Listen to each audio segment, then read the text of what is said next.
there's this new game that just came out. The graphics aren't very good. It's not very complicated. It's really, really, really difficult. And here's the thing. You and everyone you know are about to be playing it a lot. From The Verge and Vox Media, this is Version History, a show about the best and worst and strangest and most important products in tech history. I'm David Pierce, and today, the only thing we could be talking about is Flappy Bird.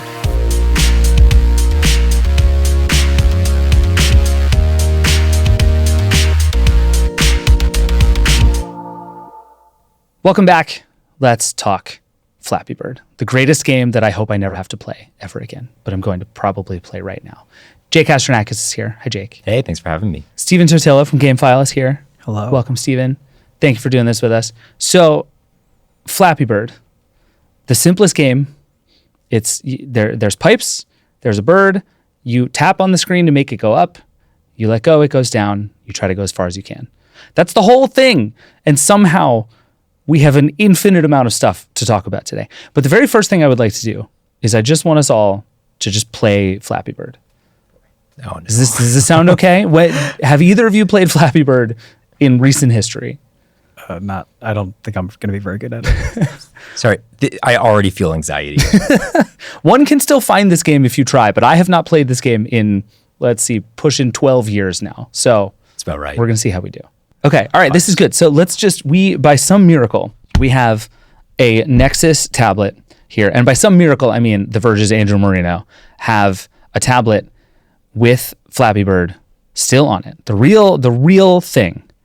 And we are going to play it right now. Steven, you get to go first. Wow. For people who don't remember and are just listening, this is a red bird. I'm tapping the screen, trying to get him to go through, or her through gaps between pipes. All you do is tap. And if you so much as graze that pipe, you're dead. Whoa. 8. I mean, that's 8 is the score to beat. Jake, you want to go? Yeah. All right. Let's go. High stakes. Oh, Jesus. It is amazing how immediately stressful the game becomes. It is immediately stressful. The thing is, it feels terrible to play. It really does. And, oh God, 8. Okay. I felt good about 8. Yeah. I have to get to 8. Otherwise, I'm the loser of the group. Nope, I got 2. This game is awful and already makes me want to break this stupid device. We're gonna leave this here. What a perfect mobile game, though. That was perfect. Like you said, it felt bad to play, Jake, but that's perfect. Like, play it quickly. You have the challenge, the satisfaction. I'm actually like, my heart rate is like elevated now from playing that game for 1 minute. Yeah. So the reason we're all here is because this game like flashed in a really big way. We all covered it in certain ways. We're actually like real parts of the story in certain ways that we're going to get into. Yes. Some of which are better than others, but we're going to come to all of this. But let's just start the story of Flappy Bird from the very beginning, which is in May of 2013. The game appears sort of more or less out of nowhere. It's created by this one guy, this Vietnamese developer named Dong Nguyen, who built the app, he said, in a few evenings after work. In his day job in Vietnam, he was programming location devices for taxis, but he really wanted to be a game developer. And so he was like working on stuff. He built a lot of like prototypes, just stuff he could do in a few hours. He really, really loved the game Angry Birds. So one fun way to think about Flappy Bird actually is if you looked at Angry Birds and said, this game is too busy. What could you, like, how do you take the thing that makes Angry Birds sort of fun and repeatable and strip everything else out of it? And that was kind of what he was thinking about. He wanted a game, he said, I believe it to a Rolling Stone reporter who went and found him, which is, again, like, these are the heights to which this goes is a Rolling Stone reporter went and found him at, like, in his neighborhood in Vietnam. But anyway, he had this idea that he wanted a game that you could play in one hand while you were holding on to a train strap with your other hand. And this was like, these are the things where he's like, this is how I want to make this game work. I think it's such a charming story in that way. Like, this was a man with a really clear vision of what he wanted to create in this game. And he executes it, right? It is super simple. It's really familiar in its graphics. There is one control, and you can play it quickly. Yeah. He executed on that so well. Another thing that I really like that I found is he said he modeled the game on paddleball, the game where you have the paddle and the ball on the string, Right. and you just try to keep it up as long as you can. Right? You can see it. Similarly right? frustrating. Similarly frustrating, Yeah. but it's just that one. addictive. It's a very simple mechanic over and over and over again. It seems like it should be easy, and it will drive you to absolute madness. That is the perfect description of what he has achieved, too. Totally. And this comes out at a time when mobile gaming is kind of this open-ended frontier for game development, where anybody can kind of make anything and hope to succeed. But this is a time when, like these days, it's very hard to have a hit game on mobile. Yeah. It's very hard to break through, and it's a time of like opportunity. And the fact that the game is able to sort of get attention is interesting, but also the fact that for so long it doesn't get attention, and it's just part of this beginning wave of just so many games being released to the platform, and sort of we then find out, how it's going to fare. Yeah, it was like I don't want to say meritocracy, but it was an open field in a way that you could just put a game on the App Store and it could organically take off, which really doesn't happen. Right. anymore. And the you in that sentence could be an individual developer in Vietnam just as much as it could be Electronic Arts. If anything, the larger companies would struggle more to find hits. And so you have a lot more solo developers and small team developers finding success on the mobile platform back then than probably you even do now. And that's an interesting moment for mobile gaming to have been in, because we think of so much of what happens on iOS and Android is relatively closed, especially on Apple for a very long time. And this was a case of, even within that sort of closed system, people having lanes to be creative and to hope that their stuff would sort of catch a global audience. Totally. And yeah, I think he doesn't seem to have any of those ambitions, which I think is part of what's interesting about this. Like, so one fact about Dong Nguyen that's very important is he was kind of chronically online in a way that ends up, I think, backfiring on him fairly spectacularly. Yeah. And so as a result, one of the ways I was able to sort of chart the story was through his tweets. He was all over Twitter during this whole era. And there's an article, I think, where they're like, we went through 1,000 of Dong Nguyen's tweets to figure out what he was thinking. yeah, and I mean, it is all kind of just right there. Yeah. But he was making a bunch of other games at the time. One of the games I think that he was most excited about, seemingly much more than Flappy Bird, was this game called Shuriken Block. And let me just play a brief clip of how this game works. So you have these 5 characters down at the bottom, and you just try to tap the thing that's falling to kill the characters before it kills the characters. And if you don't, it lodges in their head and they die. Yeah, this looks impossible. This is the shtick of this game. These things fall very quickly, and you tap it, and the sooner you tap it, the more points you get. And if you don't tap it quickly enough, they die. Pure, simple. I mean, no more macabre than like jumping on Goombas to kill them, and no more weird than eating mushrooms to get larger and throw fireballs. Sure. And I will say, a thing I learned about Dong Nguyen is he was very intrigued by how characters die. One of the things it seemed like took the longest in Flappy Bird is what happens after the bird hits a pipe. Tell me, what does happen after the bird hits the pipe? It face plants. So it just sort of face plants into the ground, and he actually experimented. Dopey kind of. Right, he experimented with a bunch of more gruesome ways for it to die, and like playing around, and eventually decided the face plant was the most delightful thing. He like wanted this game to be funny, and also like complicated and fun to play and all this stuff, but like making it silly was important in the way that like embedding something into this guy's head is less funny. So anyway, so this game launches May of 2013, gets no press. None of us, I don't think, really noticed it. It was not really like a thing. By the end of that year, it was number 80 in the free games section of the iOS App Store. Just to give you a sense. So like people are playing it, but it's not like a phenomenon in any sort of meaningful way, right? But what starts to happen, especially towards the end of 2013 and at the beginning of 2014, is the people who play the game almost universally have the same reaction, which is just sheer unbridled rage at how hard and how punishing this game is. And so, like, do you guys remember when Wordle came out and the like sharing mechanic of Wordle was that you could post your Wordle scores with those sort of little icons? squares, yeah. Yeah, and so that became a way that people were discovering Wordle. This happened with Flappy Bird, but it was literally just people tweeting like, I fucking hate this game. This is a nightmare. Why do I keep playing? And this becomes the churn that starts to get people to play Flappy Bird. Let me just play you. This came a little later, but this is a YouTube video that somebody made about Flappy Bird. And just starts pummeling his phone with a hammer. It took 9 hits to destroy the phone. Phones are good. What are you going to do? Impressive. So this is, I would say, a roughly normal reaction most people had to playing Flappy Bird. Yeah. And this turns out to be a super compelling way for people to play video games. I do think it's really unique that like I with a lot of things that blow up on the App Store, it feels like somebody discovers it, right? There's an article, there's an influencer, there's like one single point where it blows up. And I don't think there was that for Flappy Bird, right? It was really this organic thing. It was a very sort of slowly and then all at once thing. I looked and looked and looked to see like who was the person who like wrote the story or made the video or whatever that put it on the map, and there just isn't one as far as I can tell. No, I mean, it does track with when gifting happens around devices, and so this is like a Christmas into New Year's thing, and so it could have been that people were getting the new iPhones, they were setting them up, and then so much of mobile game discovery has always been about what's in the rankings already, and then, okay, that's a popular game, I'll try that as well. It was a free game. So there's the ability for a game to blow up that way once it reaches a certain height. But obviously for most of 2013, it's not even on anybody's radar. Right. But it is the nexus of so many things that are perpetually intriguing to people about video games. Games have been difficult from the beginning. In fact, games notoriously took the quarters away from you and asked for more when you were playing in the arcades.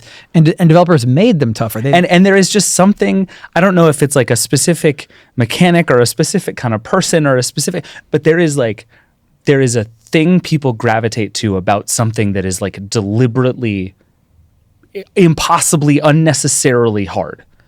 To get abstract about it for a bit, to me, it's that games represent a possible better model for how life and the world could work, in that when we work hard at our job, do we automatically get a raise? No. If we're going to the gym and we're lifting weights, do we always get stronger? Well, hopefully, but then we reach a certain age where maybe that's not happening. Video games present the promise that if I do this thing, the number will go up. If I put effort in, I will see a statistic that shows me that time I put in is worth it. And I think that's the appeal of any super difficult game, is that it's going to play by a certain kind of rules that is not going to cheat you. And you will see, you can measure some level of achievement. Of course, when the game is that hard, the success feels that much more elusive. And this is one of the things I think is so interesting, is there's absolutely no evidence to suggest that Dong Nguyen was like carefully thinking about how to make his game difficult so you would keep playing it more. Right. Like there's no...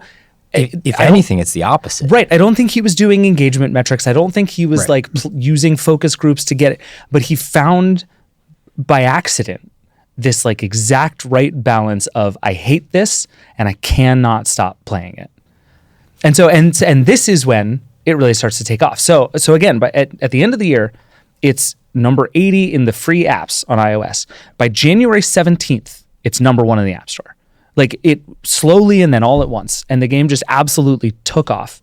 And I went through a bunch of the reviews from the time, and overwhelmingly the vibe is I hate this game and I cannot stop playing it. Like this is everybody's experience. Is like, get this away from me, but never take it away from me.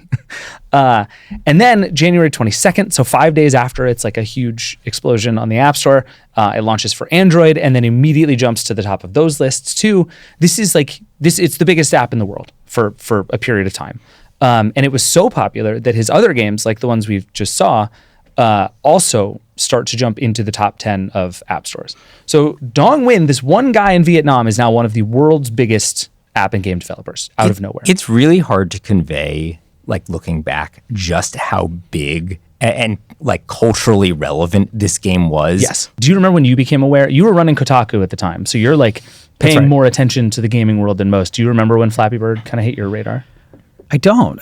Now, I was running Kotaku, one of the bigger gaming sites at the time, and most of what we covered were console games and PC games to an extent. And when we would cover mobile games, it would be a challenge to get people interested in them. So I think for us as well, as best I can recall, it was so unusual that we could even dare to think that we can write about this mobile game and people will know it and they'll care about it. So how we heard about it, when we heard about it, hard to say. But like everybody else, once we knew it, we understood it, and then you could write about it and people reacted. Oh, did they ever? So the app hits the top of the App Store January 17th and stays there. Like just the momentum is out of control. And then the more popular the game got, I would say there started to be like a vibe shift around it. So Dong Nguyen starts getting death threats. He starts getting racist comments, like really truly horrible stuff from people who feel like they're being personally victimized by this game. And again, like I think it especially started to transition for people who were playing the game a lot. And this is a thing he said both during and after all of this. It was like, this is not a game you're supposed to play for hours at a time. It is he designed it as a game to play while you're holding a train strap, not sitting on your couch for 6 straight hours, right? And so like having just played it for 2 minutes, I can imagine what it would feel like after 6 hours of this like punishing constant failure, and it would be upsetting. And people started to experience this, and it just starts to get really ugly for him online. He's posting through it. He's like begging people to basically be nicer to him and each other, to play the game a little less. Everything was going to be fine. He had said he was working on a Windows Phone version of the game at this simultaneously, but that keeps getting delayed because he's dealing with all of this other stuff. Like you get the sense that the success of this game really sort of spun back into his personal life in a way that became pretty quickly a huge problem. Right. And this is one of the massive downsides of being an independent developer and a solo developer is there's no buffer for that, right? There's no publisher level in that's going to insulate him from any of the negative feedback. Right. He had said at one point he didn't want to get a PR person because he wanted to stay connected to people. He didn't want to feel like a corporate guy. But he also became this huge celebrity in Vietnam. And so it was like there were paparazzi following him around. Like he became a massive celebrity in really wild ways. And then comes the part where The Verge plays a really interesting role in this story. On February 5th of 2014, so again, we're like 2 and change weeks into this app being the biggest thing in the world, we published a story. Ellis Hamburger on our team did an interview with Dong Nguyen. He didn't do a lot of interviews, but he did one with us, and wrote kind of offhandedly in the story that it was making $50,000 a day in ad revenue in the games. And Stephen, is it fair to say that like the internet kind of collectively lost its mind about this fact?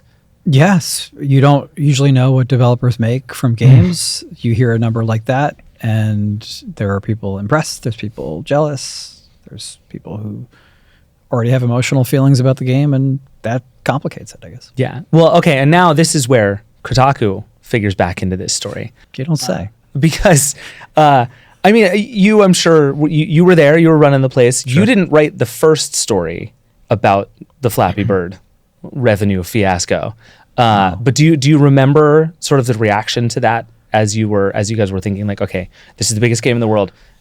We know how much money it's making. Dong Nguyen also said in this interview the game had been downloaded 50 million times. So it's like the size of this thing is no longer in question or in doubt.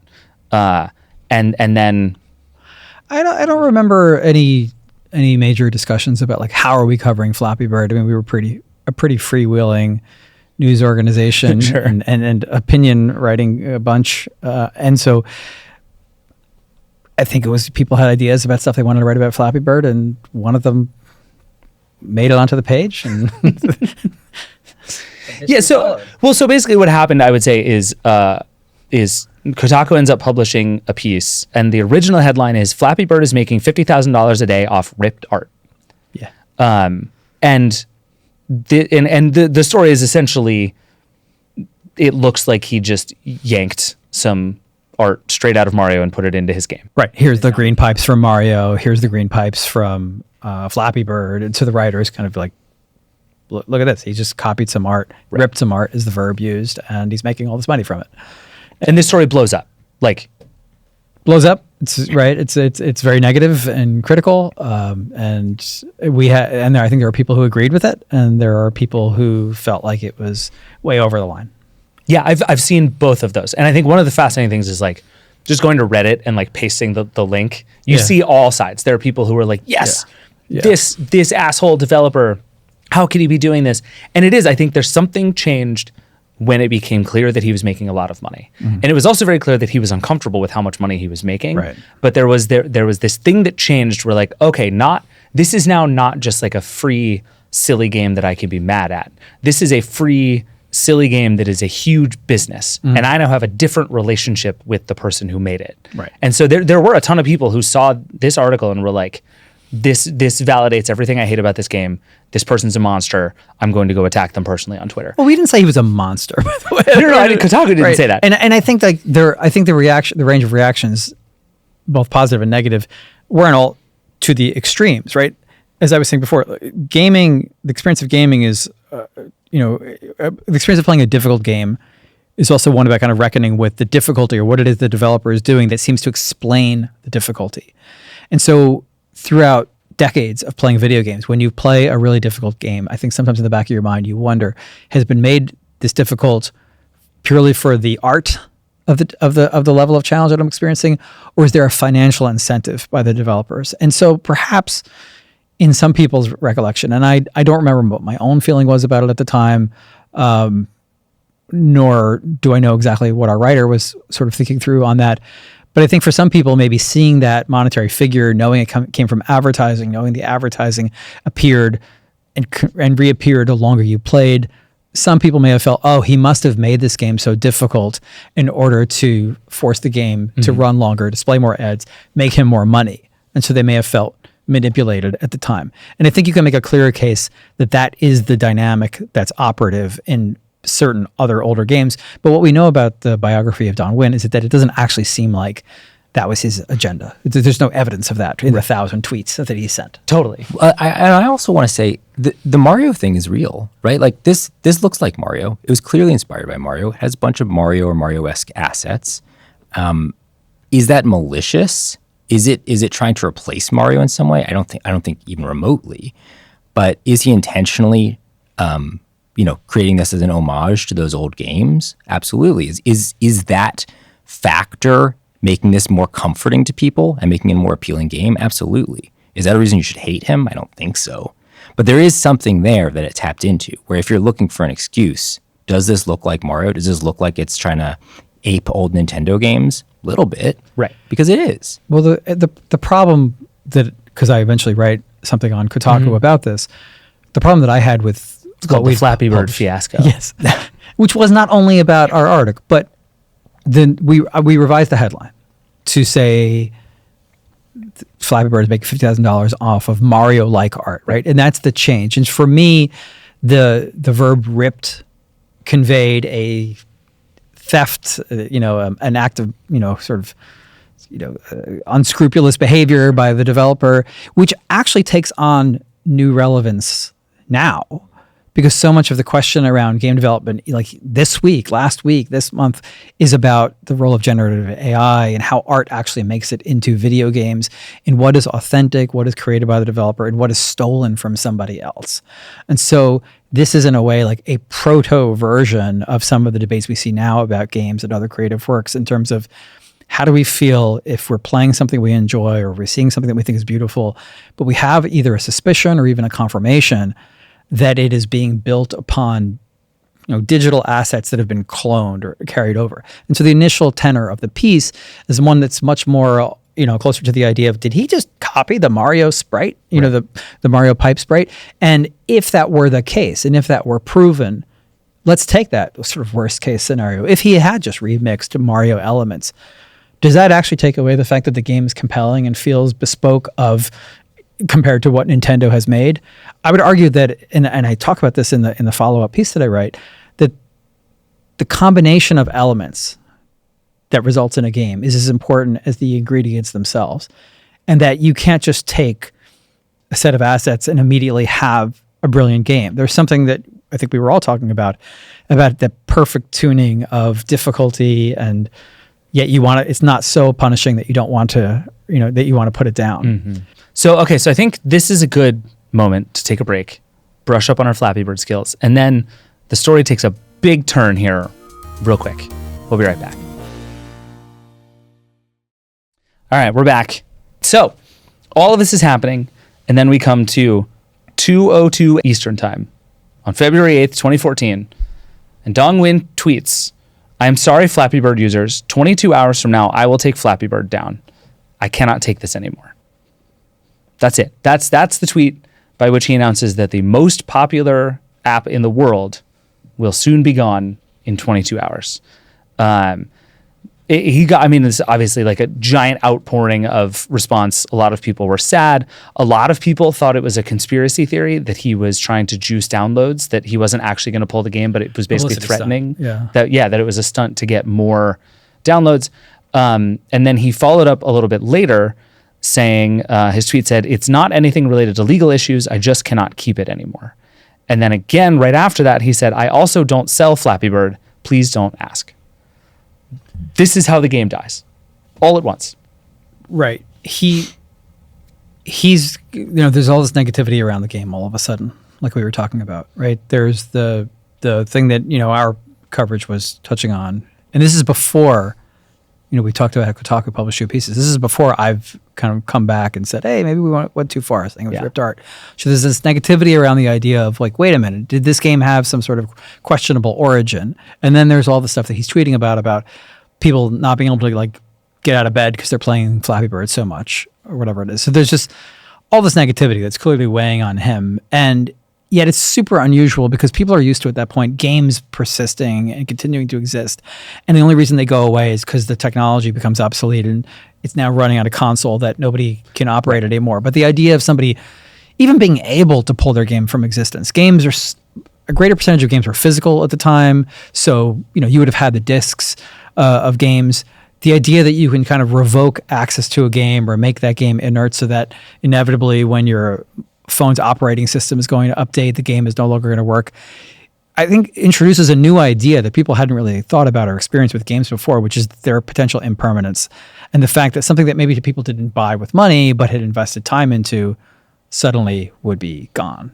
Super unusual and I think, freaked a lot of people out. Yeah, and I really think the overwhelming response was to be like, well, this can't possibly be true in some way or another. And in fact, it did get downloaded another 10 million times in the next 22 hours. This becomes a huge thing. Right. So 10 million more people go and download the game. But then, as promised, 22 hours later, February 9th, the game disappears. Just goes off the App Store, and it's just gone. And for all intents and purposes at this moment, Dong Nguyen also kind of disappears.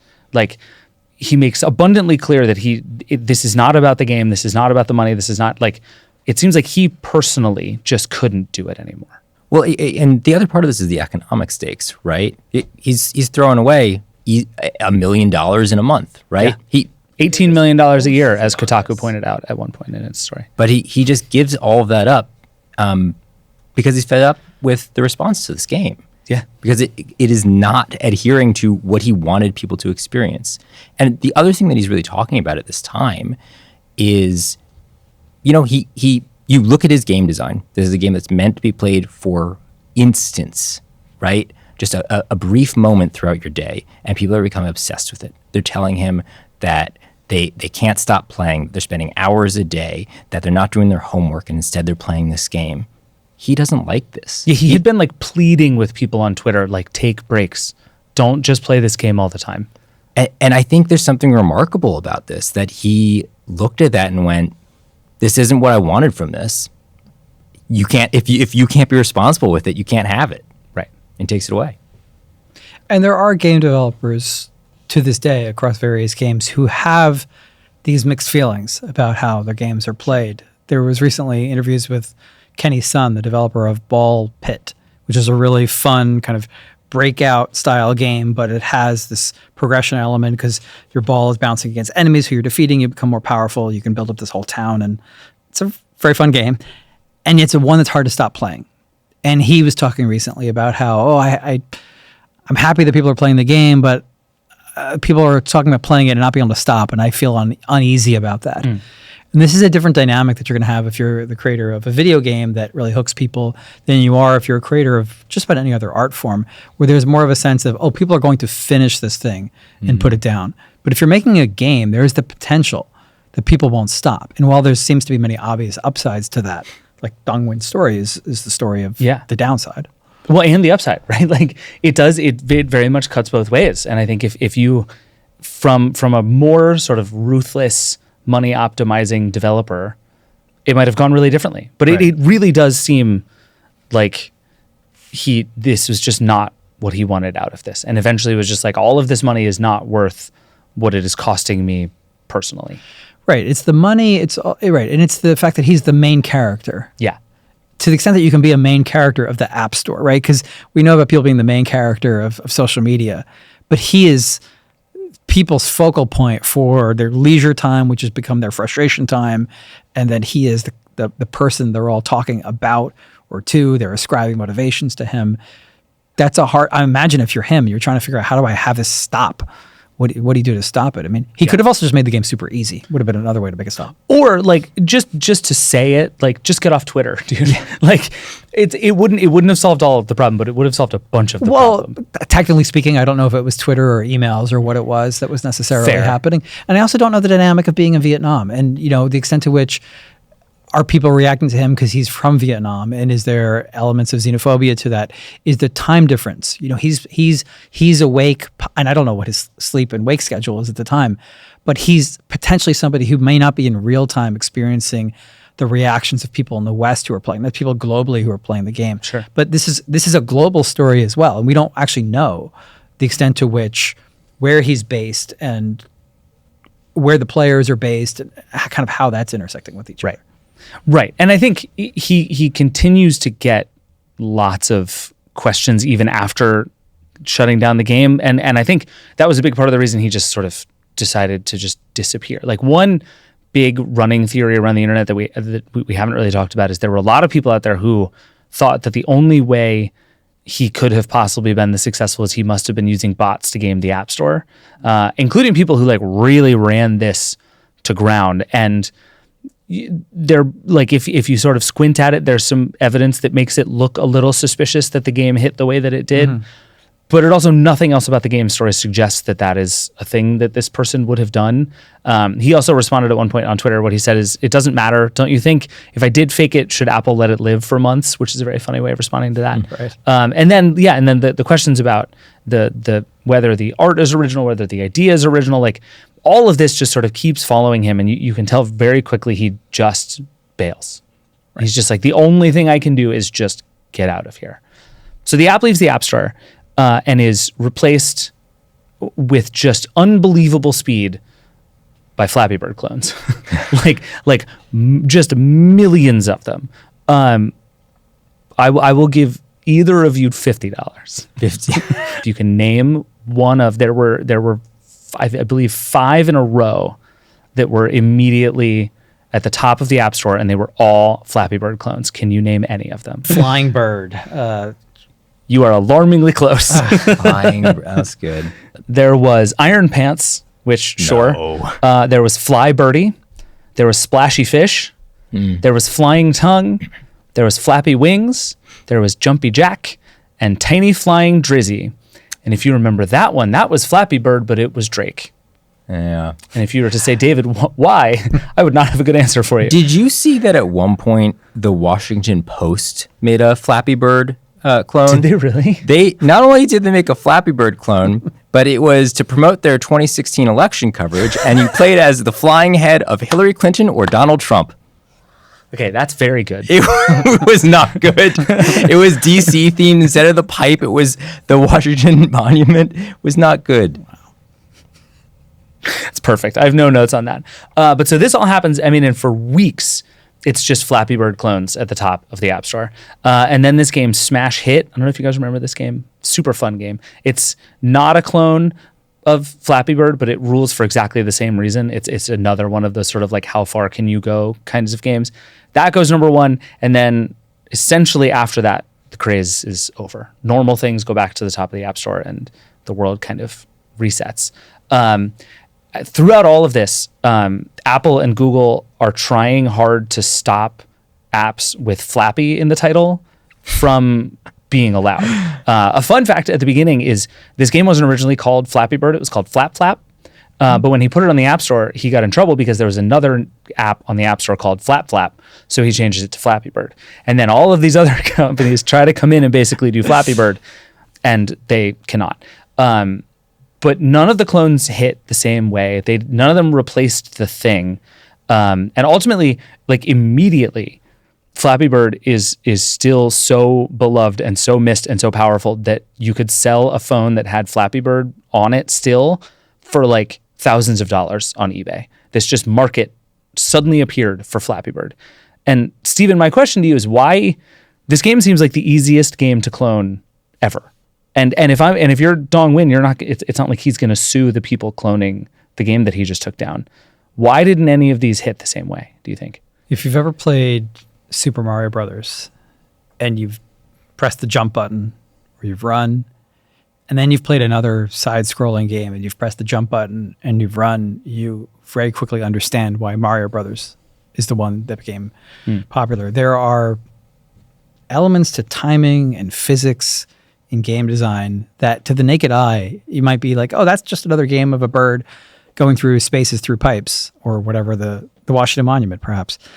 But in fact, the tiniest difference in the momentum of the ascent or the speed with which the bird falls or the forgiveness and the width of the pipes and getting through, all of that factors into something that's hard to articulate in words, but that you understand with your fingers when you're playing it. And I don't know that the people who were trying the clones were necessarily walking away from them thinking this did not have the same responsiveness or physics, design as that game I loved. But they probably at least understood or felt that the game just didn't feel as good. Maybe tipped just that much more towards annoying and frustrating without being compelling to return to. Or maybe it was just that easy enough that success that people thought they wanted turned out to not actually be the experience they were craving. Right. Yeah, if you get 150 in a Flappy Bird clone, it's suddenly not Flappy Bird anymore. Right. I'm also sure there's a big viral element to this too, right? Part of the appeal of Flappy Bird is we were all playing this at the same time. We were all losing at the same time and feeling frustrated at the same time. And I think if you show somebody, oh, look how frustrated I am at this not Flappy Bird, it's like, well, we're all playing different not Flappy Bird. It's not the same experience. I'm playing tiny flying Drizzy. Yeah. Nobody wants to know about my Quirtle scores, which I'm obsessed with them because it's 4 worlds at once. Quirtle's sick. But, have you ever played Octurtle? That's a whole... Oh, man. Octurtle's... I can't You're not wait. ready for Octurtle. Oh, man. You're not. Nobody's ready for Octurtle. But Steven, I think I like the way you put that. And one of the things I've been trying to do in prepping for this episode has been to try to put Flappy Bird into like a lineage of games. And this is the thing lots of people have tried to do, which I think is really fun and interesting. And there are 2 games before Flappy Bird that have come up a lot that I just want to talk very briefly about. The first is a game called Quest for Tires. Do either of you know anything about this game? Never heard of this. It's a very old game. It's going to be very clear why you have not heard of this game. But this is when people talk about like, okay, what is the very first thing that ever sort of seemed like Flappy Bird? This is a game that comes up a lot. And it is just a little man riding around. He's on what looks like an old like stone wheel, and you ride on it and you just have to jump over stuff. And there are different kinds of obstacles, and it is just a question of how far you can go. That's it. That's the whole mechanic of the game. So Quest for Tires is from 1983. It was on like the Commodore 64. This was so the idea for this kind of game, it's called an endless runner. This is like the genre of game. Quest for Tires was way before anybody had called anything an endless runner. Then there's this game called Cannibalt, which comes out around just before Flappy Bird, but in like a similar kind of era. And this is what Cannibalt looks like. You're a handsome dude running on top of buildings. I played hours of Cannibalt. That's great. So Cannibalt is the game. This game is so fun. And it is like, it's beautiful and it's stylish. Right. And you just tap to make them jump. Otherwise, the running is happening. They run on their own. You just have to make them jump across the rooftops. And this is what many people consider to be the first endless runner game. And then of course this becomes, I would say, if you were to pick like the sort of core mobile gaming mechanic, I think you could make a case that it's the endless runner. This is how we get Temple Run, which obviously becomes humongous. This is how the Flappy Bird is nothing if not an endless runner. Like this thing becomes sort of core to mobile games. Right. When Nintendo brings Super Mario to mobile, they make Mario an endless runner. Right. Yeah, exactly. And so that is, I think, like Flappy Bird very much fits into that lineage, but does also have, there's just something about it that is unique, right? And anybody can make an endless runner. Anybody can do more complicated things. Subway Surfers eventually becomes a huge thing. It's like the brain rot thing on TikTok everywhere now. But yeah, I think even if nobody has ever been able to like perfectly quantify it, there seems to have just been something about Flappy Bird that was different. And I've enjoyed it ever since too, because it's also, I don't know if you guys have noticed this, but it's like a coding challenge people give a lot, where it's like, it's such an easy game to make that it's like anytime any AI system comes out that'll let you code, or anytime you're like wanting to learn a new coding language or anything, one of the easy tasks everybody gets in everything is build Flappy Bird. And what they actually mean is you can build a thing with pipes and a bird that moves from left to right. But I think the thing that we all discovered is that that's not what makes Flappy Bird, and that maybe in fact we've never discovered exactly what made Flappy Bird. So at this point, the game is over. It's gone. And I think for really years, nobody ever really thought about it. There's still a million Flappy Bird clones. The Endless Runner thing continues.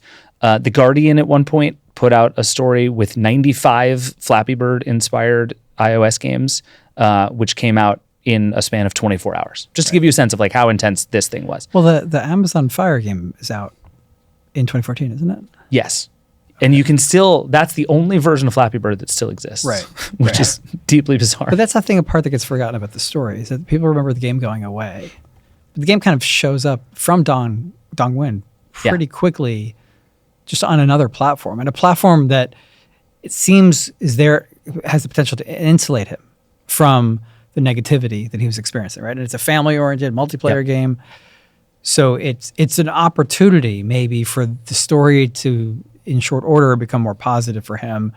But I don't really remember that game generating much buzz. It sort of comes out mid-2014, and it's just kind of not a thing. It's just not the thing. Yeah, and he had said in that Rolling Stone story, he had said he was thinking about bringing the game back, and he was going to make sure that there was a warning in the game telling people to take breaks. And then Flappy Bird's Family comes out, and then in August of that year, Dongwon releases a new game called Swing Copters, which he had designed to be completely different. And he tweeted when it came out, which is kind of a heartbreaking tweet. He tweeted that it's a game which I believe people will feel happy to play, hopefully. Like devastating. But anyway, let me just, here's what Swing Copters looks like, just real quick. Instantly dying. Like it's... That is a Dongwon game. It's instead of going left to right, you're going up as fast as you can, and there's like hammers swinging, and you're a little helicopter trying to go up. This one looks like Doodle Jump. Do you guys remember Doodle Jump? Oh, yeah. Sure. Very similar game. And this, I don't completely understand how this is designed to make you happier than playing Flappy Bird. But what is true is that it didn't take off. Like the phenomenon was just sort of over. And for a long time, that's just kind of where we left the story. Right. Until 2024, when kind of out of nowhere, at least to my eyes, it starts to appear that Flappy Bird is coming back. Right.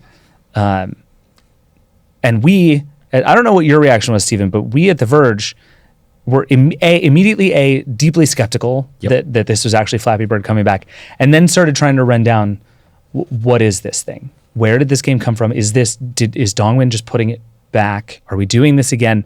What is happening? How did this happen? And then it appears the story is very weird. And Stephen, you covered this, I would say, as better than anybody else that I've read, because what it turns out is there is like a kind of a decade-long fight underneath this game comeback. Right, and that Dongwon had not quite fully walked away from Flappy Bird the way it had appeared publicly, or at least that people affiliated with him hadn't. So yeah, when same experience that you just described. When the press release came out, August, September of 2024, that it's coming back, that was from the Flappy Bird Foundation. Okay, well, who are they? Why are they not just saying they're Dong Nguyen? Like, what could this possibly be? And I started digging into it. I was long gone from Kotaku at the time, and had my own newsletter, GameFile, and so kind of juggling that with other things. And I'm thinking there's got to be something I can find about this. And I started just digging through public records to try to figure out the trademark, who owns this thing. By the time I publish, the Flappy Bird Foundation has begun to really feel the heat. There's a tweet that goes viral where somebody figures out that there's a trademark. I think it's that the trademark had been abandoned for Flappy Bird, and so surely this can't be Dong Nguyen. And what I figured out was that if you go all the way back to 2014, everybody was trying to trademark Flappy Bird in February of 2014, including Dong Nguyen, who had at least 3 different trademarks that were filed. And those trademark efforts actually come to a head very close to when he pulls the game. It's February 9th or so, right as he's pulling the game, where he's put in another trademark application. And it seems like he's going to be able to secure this. It's hard to tell in retrospect if the trademarks he was pursuing right up until that moment of pulling the game were being pursued because he had long-term plans for Flappy Bird. We do know that the Amazon version of the game was still set to come out in the summer, and he would want to have rights to Flappy Bird over that. Or if perhaps he was trying to secure these trademarks as part of an effort to stop the clones from happening. If he could at least lay a legitimate claim to Flappy Bird, maybe that stops other people from trying to recreate this thing that maybe even he's fearing could replicate the negativity and the impact on people's lives that he seemed to be worried that his creation had wrought. We don't know because all I could find was the history of the filings. There is another group called Mobile Media Partners, and they're one of the people also trying to trademark Flappy Bird at the time. And Dong Nguyen puts out that tweet saying in 22 hours, I'm pulling the game. That sets up the game to be deleted at noon the following day. By 1 p.m., Mobile Media Partners has gotten iOS to authorize them to list a game called Flappy Bird. Oh, wow. And then in their trademark application that they sent to the USPTO, they're saying, look here, we are the only app that is allowed to be called Flappy Bird. We have some mocked up screenshots. It looks like Flappy Bird, but the bird has a green army helmet on. Otherwise, it looks like the same thing. We get back to this, how Flappy Bird is kind of this touchstone for creativity and iteration and what actually is sort of fair game and what isn't. And they lay this claim to it. So Mobile Media Partners, in theory, is going to get the ball rolling with putting out a Flappy Bird game. This isn't stopping all the other clones from happening. Right. But Apple's policy, to the point of the name thing, Apple wasn't like running a trademark policy, but its thing was only one app can have a name in the App Store. That was the entire... And it's these people who have it. Right. I don't think the game comes out, if I'm remembering the chronology correctly. But there's a trademark fight because the trademark office says, wait a minute, there's other people, including this guy, Dong Nguyen, who also have trademark claims to this. And this leads to a multi-year sort of competing set of filings where the USPTO is deferring to Dong Nguyen and his trademarks. But they're saying, you've got to prove that you're actually going to use this. Or you have to present to us an explanation, a legitimate explanation for why you're not using it yet, but why you should still have the trademark. So while in the public eye, he's gone from Flappy Bird, aside from this Amazon game, up and through at least 2017, he or people representing him are filing extensions saying, give us more time to say that we're going to use it. And so when I was reporting that in 2024, I was fascinated with this idea that maybe he was doing all this to stop the clones from happening, to stop anybody else from trying to replicate or successfully replicating this Flappy Bird phenomenon that for him had become so negative. But he eventually stops trying to renew these trademarks. He's abandons that, or his lawyers abandoned that. And at that point, the clock starts running on when other people, including Mobile Media Partners, potentially can make a claim. They're the ones who are next in line to do it. They're told by the USPTO years later, okay, it's going to go to you. They then have a window of time where they have to prove that they're actually going to release something. And their window of time to show that they're going to do something with it expires in September of 2024. Oh, wow. They're the ones who sell the rights to the people who become the Flappy Bird Foundation, who announce the launch of their crypto-enabled Flappy Bird for September of 2024. Let me just play you the trailer for that game, Flappy Bird. It's just Flappy Bird again, but it's Flappy Bird with new levels. New worlds. Oh, New look worlds. at that. An overworld map. Was that a person playing on the toilet? I think it probably was. People getting unreasonably high scores, I would say. 16. It is so, I don't know, kind of infuriating. This is the complete opposite of what Dong wants for this game. Correct. Right? They have turned it into, by all accounts, a very reasonable game. There are some levels. There are some skins on it. It's nothing crazy. The game is basically what you would do or what ChatGPT would tell you to do. Yes. If you were making a better 100%. Flappy Bird. Totally. Yeah. And so this all kind of comes to a new head when Dong tweets. He says, "No, I have no related with their game. I did not sell anything. I also don't support crypto," which is a very funny burn on this whole project. There is one other piece of this that we should talk about before we finish the story, which is a game called Pew Pew versus Cactus. Yes. Which I had never once in my whole life heard of before it became embroiled in this whole thing. Is this a game you were aware of? Was this like a popular game in any way? I'd heard about it in relation to Flappy Bird, and it complicates Okay. the narrative only to an extent, which is that This is a It game that came was- out, I think, in 2009. Just for whatever that's and it gets mentioned a little bit when Flappy Bird is first blowing up in 2014, but it is much more overtly mentioned by the Crypto Flappy Bird Foundation folks in 2024, because sensitive to the fact that they're going to be accused of taking this game from Dongwon and bringing it back against his wishes, they say, "Oh, by the way, guess who we have involved?" Because they are. Yeah. Right. And they say, guess who we have involved? We have somebody named Keck. And who is Keck? Keck is the developer of Pew Pew versus Cactus.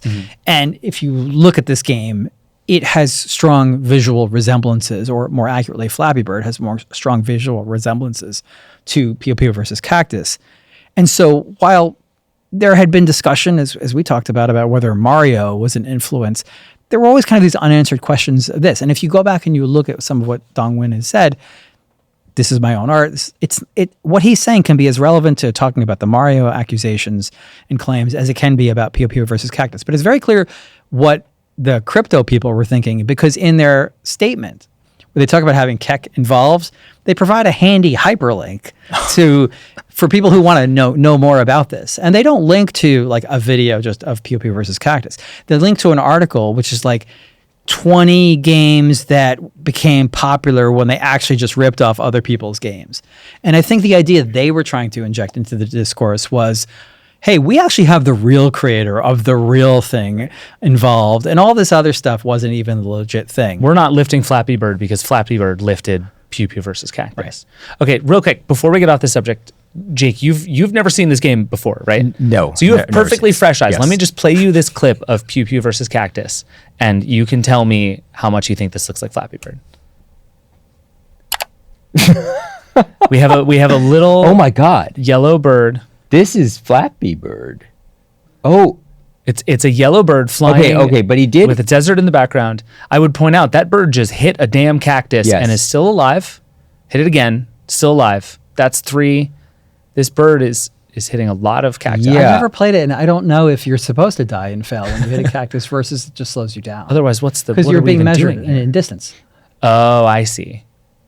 So how would you fail? Would you just So get in a stuck? certain sense, entirely different game, right? But also we're looking at a bird flying between green things that are sticking up and sticking down. It maybe two people have the same idea. It's extremely similar, but it's also fascinating because this game clearly does not have the key mechanics that made Flappy Bird pop off, right? No, it doesn't. This game is I'm already not- bored by this game. This is an endless runner that never ends. It's a literally endless runner. It, yeah. You just kept hitting into the obstacles and kept going, right? Ugh, who cares? Yeah. All right. We need to take one more break, and then we're going to come back and we're going to do the version history questions, and we're going to see if this thing makes the Hall of Fame. I kind of hope it does. Justice for Dongwon. We'll be right back. All right. We're back. It's time for the 8 version history questions, and then it's time to go play an awful lot of Flappy Bird. If you want to buy this from us on eBay, you can, but it's going to be very expensive. All right. We have 8 questions, the same 8 questions for every product. Question number 1, where does Flappy Bird fit on the time matrix? The time matrix maps right idea, right time, wrong time. Every product fits into only one of these 4 quadrants, and we have to decide. I don't think we're going to even argue about this one. Okay. Hit me. I think this is unimpeachably right idea, right time. Right? It exploded. People loved it. It worked. It ruined its creator's life. There, What more could you want? but if we want this, if we're saying Flappy Bird as a phenomenon, if he had released this game 2 years later, would it have hit the same way? No. 2 years earlier would have hit the same way. The install base was smaller. Is the idea right? Clearly it was. It exploded. I don't think there's any argument for it being anything other than right and right. Steven, any thoughts? The timing is an interesting question because for whom is it the right time? For people who played it, like it was discoverable and more people got to play this game and enjoy this game or experience the emotional arc of this game than possibly they would if it was released before or since. But for the creator, to the extent that it made him miserable, was it the right time? Or would it have been better for him if it had come out at a time when nobody noticed it?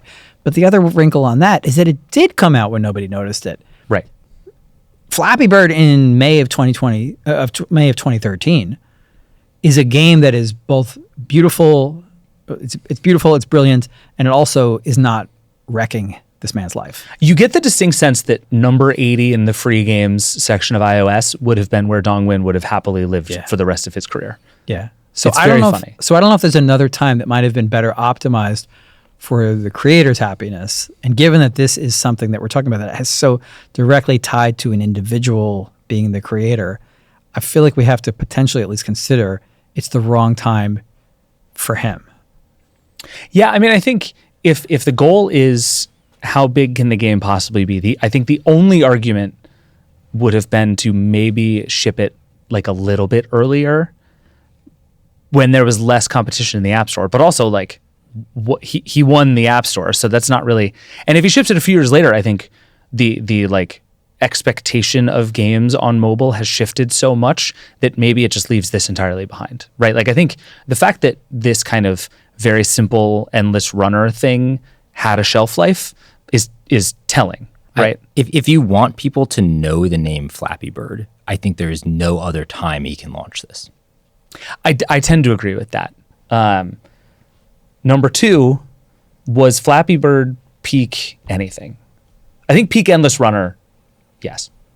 Like you could maybe make a case for Temple Run, but like nobody loved Temple Run the way they love Flappy Bird. Right. And Subway Surfers, I think, wound up being bigger. Yeah. But in terms of, you said nobody loved Temple Run. Nobody hated Temple Run as much. Well, sure. Those two things are very close to each other, right? Yeah. Peak that. Yeah. Yeah. This is also like kind of right around peak Twitter for good and bad. This is like there are very few like stories that fully encapsulate the entirety of Twitter, Right. that do it better than the Flappy Bird story. Yeah. It's peak me having to update a headline. That's for sure. Peak, not quite peak Steven Chaos, but close to it. No. Gamergate was That still came a going. few months later. Yeah. Jake, do you have anything? I mean, it was peak Flappy Bird. It sure was.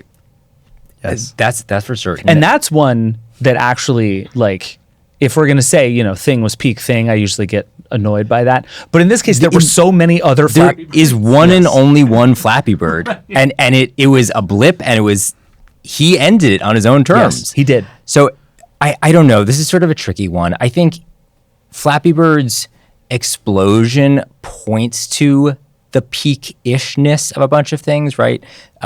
The opportunity for small indie mobile games in the App Store, absolutely, right? That sort of viral discovery on Twitter, maybe. I don't know if it's necessarily Flappy Bird that causes the peak of any of those things, or that is the peak, but it's definitely playing into, I think, the frothy environment on both of those. Okay. I also want to suggest one, which is this is, for better or worse, peak people understanding or even thinking about the humanity of the people who create video games. Video game developers are harassed all the time to this day for what they make, for the smallest of things that might upset the most angry and awful fans online. And game developers are very often just treated as if they were corporations, if they were soulless, as if they're not people, as if they're not artists, if they're not people with feelings and emotions. They are expected to be available and respond to any complaint about a game, at any given moment on Twitter. They are subjected to a great amount of abuse from people who complain about this perceived or real politics of their games, who don't like the designs, who don't like the change of the game. And it's rough being a game developer. And people often don't treat game developers like they're real people and have any sort of deference to someone's humanity. In this moment of this viral game and this unusual decision to pull the game, the people I think were forced to reckon with the fact that it's a human being that created a video game and process their feelings about how what we think about what we play relates to and impacts the person who made what we play. And it actually would be great if this wasn't the peak moment and if people were as cognizant of the humanity of game developers since then. But I would say this is the moment where that really became the most acute. Yeah, I agree. And I think people were sending those tweets to a person, not to like an EA support account. You know what I mean? And it's like people at the very end, I think, only finally understood who was on the other side of this thing in a new way. Question number 3. If you could time travel back, knowing everything you know now, and take this thing over yourself, could you make it even more successful? And in this case, what I want to do is I'm sending you back to 2013, right, and I'm making you Dong Win's consigliere. You're there, okay, making the game along with Dong Win. Yeah, I would advise him. And you're not allowed to say don't take the game off the App Store. Yeah, I think it's very simple. I think you say, Dong, I'm going to publish this game into the App Store. Now I'm going to need you to go to a monastery. And I'm going to need you to stay for there 8 years. Yes, until this. I'll deal with the trademark. Mm-hmm. Don't worry about it. It's going to be chill. I'm just going to quietly change your Twitter password while you're asleep. I think that is the only way this goes better for him. Well, but if you take him at his word, part of what upset him was how people were using it. Right. And I think that, well, yes, not having his contact info probably would have helped. I think that for the goal that he was seeking, maybe you do need to add in some sort of termination point for your daily play. The things that were really annoying about so many Facebook games and kind of free-to-play games, which is that you could only play so many times and then you had to wait. Maybe to achieve what he wanted, you would have had to include something like that. Although once people found they couldn't keep trying, maybe they wouldn't have been as engaged. But I think maybe he would have been okay with that. Yeah, I mean, I think you're right. Well, and the problem with all of the ones that are that shut you off for a unnecessary amount of time is that they'll let you pay to skip it. Right. And that's just a dynamic that everyone immediately understands is kind of gross. Yeah. But in that case, it would have been a fascinating thing if he had just been like, you've played 10 times in a row. Like, that's it. See you in 60 minutes. Just that alone might have changed people's relationship with this game. All right, question number 4. Will the youth ever make it cool again? Is Flappy Bird, and I guess the version of this question is like, are the young people going to rediscover Flappy Bird and make even this past version of it a thing again? Are the prices for Flappy Bird phones on eBay going to spike again because the kids want to tote around a device that lets them play Flappy Bird? Would it work? You have kids who like to play games, right? Would they be as into Flappy Bird as people were 11 years ago? I don't think so. I think arguably the coolest thing that happened with Flappy Bird is that he took it away. Like, that's the most punk rock thing that he did, right? Agreed. So if you're like, what would be the perfect homage to that? What would be the way of doing Flappy Bird again? It would be an entirely different game blowing up. And the developer saying, I'm taking that away. And then kind of wreaking havoc in the process. So I don't know if that's the kids doing it, but to me, that's like, that would be the greatest tribute of kind of the Flappy Bird spirit. I like that. Jake, any thoughts? Are the youth going to bring it back? Well, they literally can't. You can't get this thing. But I do think, like, there's another question of, would this game have had longevity, right? Is this Tetris? I don't know that it is, right? Flappy Bird is as much about the game itself as it is about that viral moment. And I don't know that you could ever replicate that. It's not only a fun question to wonder what if it had not gone away, but what if it had taken 6 more months to go away? Like, I think a useful thing to remember is that the Flappy Bird phenomenon was like 5 weeks. Like, it was not long enough for even the most overplayed people to get truly tired of this game. And like, you wonder if it had lasted 6 more months, would the people who were super into it have started to churn out, right? Because like, the thing about Tetris is like, there's infinite strategy to Tetris, and there are lots of different ways you can play it, and there are lots of different ways you can think about it, and every game is slightly different. Like, this doesn't strike me as a game that would have had infinite staying power, even if it had stuck around. Tetris is such an interesting comparison, though, because it has thrived amid iteration.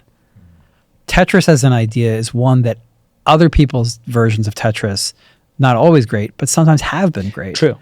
In Flappy Bird, we still are back to this thing where it's like, there's only one version of Flappy Bird that really seems to be phenomenal. Maybe I'm overestimating the extent to which people are unimpressed with the versions that kids, can play at a Chuck E. Cheese or something like that.